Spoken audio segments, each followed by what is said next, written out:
राजनीति के लिए ढकेलों पर आप ये लगा रहे हो ये पूर्वजों ने देश इसलिए हमारे हाथों में सौंपा था कि आप जाति धर्म मजहब फैलाना देश के अंदर है, ये गलत बात है।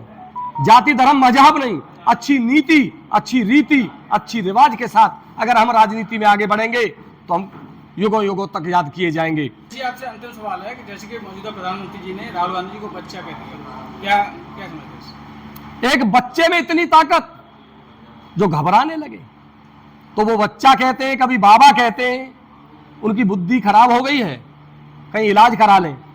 इस तरीके की विचारधारा चाहे कांग्रेस का नेता बोले, बच्चा और किसी को अपमानित भाषा, अमर्यादित भाषा, मैं इसका साथी नहीं हूं। अशोक सम्राट हुआ करते थे, उन्होंने तलवार दिखा करके एक छत्र शासन कर लिया।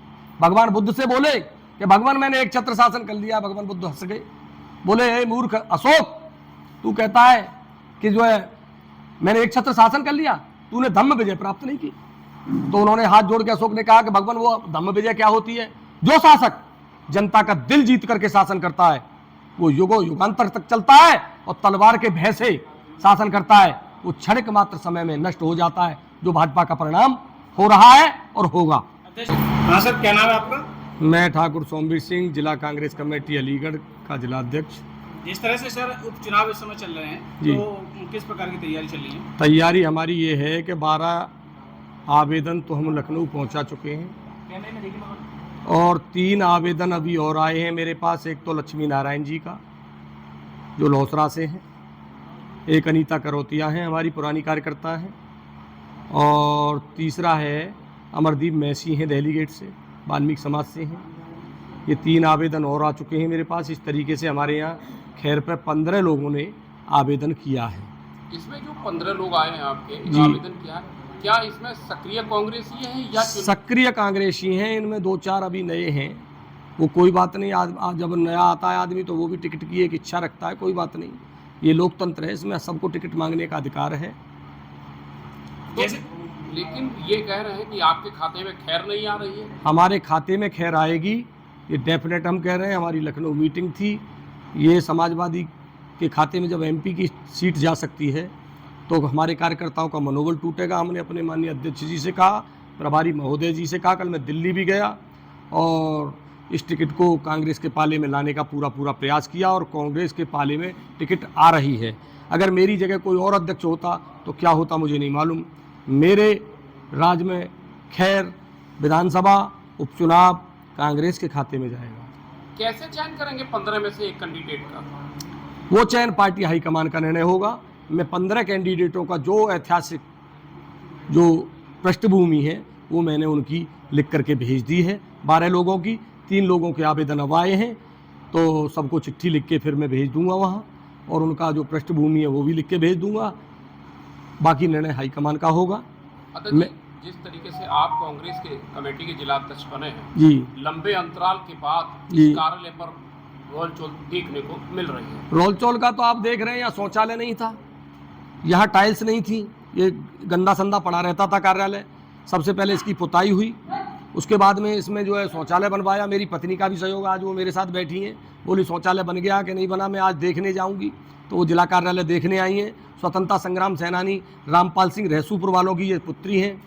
मैं बड़ा सौभाग्यशाली हूँ कि एक स्वतंत्रता संग्राम सेनानी की बेटी के साथ मेरी शादी हुई। मैंने इनसे पूछिए, दहेज भी नहीं मांगा। क्यों? कि एक अच्छे परिवार से रिश्ता जुड़ना चाहिए, अच्छी बेटी मिलनी चाहिए। इनके जीवन में जब मेरे जीवन में आई हैं, मुझे सुख ही सुख है। पहला सुख निरोग लिकाया, दूजे सुख होए घर माया, तीजे सुख सिलोचन नारी, और चौथा सुख पुत्र आज्ञाकारी। ये 4 ही सुख हैं। धन कमाने वाले जो लोग हैं, धन के पीछे जो भाग रहे हैं, 7-7 पीढ़ी का इंतजाम कर रहे हैं, मैं उनमें से नहीं हूँ, ना मेरी पत्नी। हमने त्याग किया है। कार्यालय पर 20,000 रुपये इन्होंने भी दिए हैं, कुछ और लोगों ने सहयोग किया है, शौचालय बना। आज ये उसका निरीक्षण करने आई हैं। मैं इनको भी धन्यवाद देता हूँ कि ऐसे बाप की बेटी, इनको पिछले जिलाध्यक्ष ने टिकट काटी। ये स्वतंत्रता संग्राम सेनानी की बेटी हैं, इन्होंने टिकट भी मांगी थी बरौली विधानसभा से, लेकिन कोई बात नहीं, पार्टी हाईकमान के निर्णय को हमने स्वीकार किया। कोई उपद्रव नहीं किया, कोई उद्दंडता नहीं की। हम बहुत ही दोनों मियाँ बीवी एकदम सरल स्वभाव हैं, हमेशा सबको साथ लेकर चलना चाहते हैं, और धीरे धीरे कांग्रेस में पूरा परिवार एक होगा और एकजुट होकर लड़ेगा, और हम सब एक विचारधारा के साथ मिलकर के आगे बढ़ेंगे।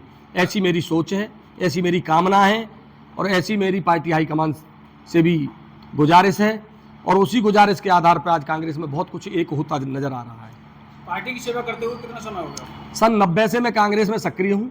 SN चतुर्वेदी साहब के लिए मैंने अपने लेंटर के पैसे मीटिंग में लगाए थे जबकि उनको दुनिया ने लूटा था। मैं लुटेरा नहीं हूँ। मैं अपने खाते में character is loss, everything is loss. जिसके पास चरित्र नहीं है, चाहे वो किसी भी प्रकार का चरित्र हो, वो कुछ भी नहीं है। समझ लीजिए, जिसका चरित्र चला गया, भरोसा चला गया, उसके पास बचा क्या?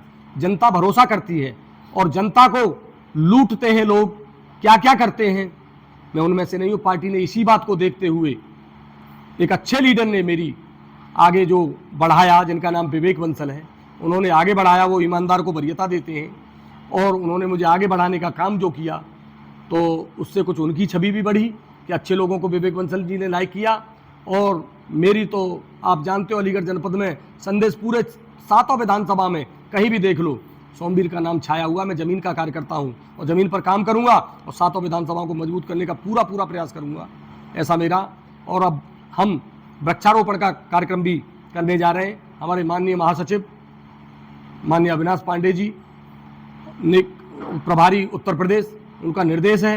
कल मैं दिल्ली गया, उनसे मिला कि बेटा हर बूथ पे पौधा लगाओ। तो मेरे सभी कांग्रेस के कार्यकर्ता बंधुओं से अनुरोध है कि वो हर बूथ पे एक एक पौधा लगाने का काम करें। कुछ हम करें, कुछ तुम करो, मिल करके एक पर्यावरण की लड़ाई से निपटें और समाज के लिए जो अच्छे काम है उनको करें। हम पूरे जनपद में हर बूथ पे पौधा लगाने का काम शुरू करने जा रहे हैं बहुत जल्दी, और लगाना शुरू कर भी दिया है। अध्यक्ष जी, जैसे पिछले समय से कांग्रेस की लोकप्रियता बढ़ी है, इस सफलता का क्या कारण है? इस सफलता का कारण यह है कि माननीय मल्लिकार्जुन खड़गे साहब हमारे राष्ट्रीय अध्यक्ष हैं और लोकसभा के चुनाव पे मुझे जिलाध्यक्ष बनाया गया।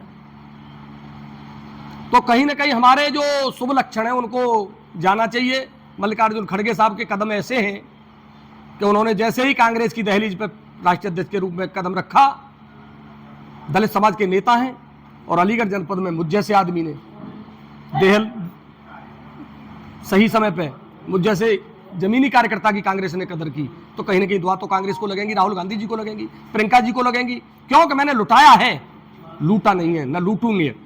हम बता रहे हैं आपको, देश के प्रधानमंत्री जी ईमानदारी की बात करते हैं। मुझसे आए, दो बात करें, ईमानदारी क्या होती है उसकी परिभाषा मैं बताऊंगा। शौचालय कहाँ है? गांव में शौचालय ढूंढ रहा हूं, किस जगह शौचालय है? मेरे कार्यालय पर शौचालय नहीं था, इसलिए बनवाया।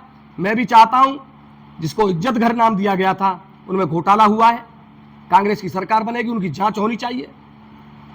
क्यों कि रहा ना रहेगा जमाना किसी का, नहीं चाहिए दिल दुखाना किसी का। मैंने नेहरू जी को देखा है, मैंने इंदिरा जी को देखा है, मैंने चौधरी चरण सिंह जी को देखा है, मैंने माननीय अटल बिहारी वाजपेयी जी को देखा है, मैंने बहुत प्रधानमंत्री देखे, नरसिंह राव जी को देखा, चंद्रशेखर जी को देखा, बीपी सिंह जी को देखा, मैंने तमाम देश के प्रधानमंत्री देखे और पटेल जैसे और बाबा भीमराव अम्बेडकर जैसे महान पूर्वजों को देखा, महात्मा गांधी जैसे महान पूर्वजों को देखा, जिनके ऊपर लैट्रिन और पेशाब डाले गए और वो सहन करते रहे और देश को आजाद करा ले गए।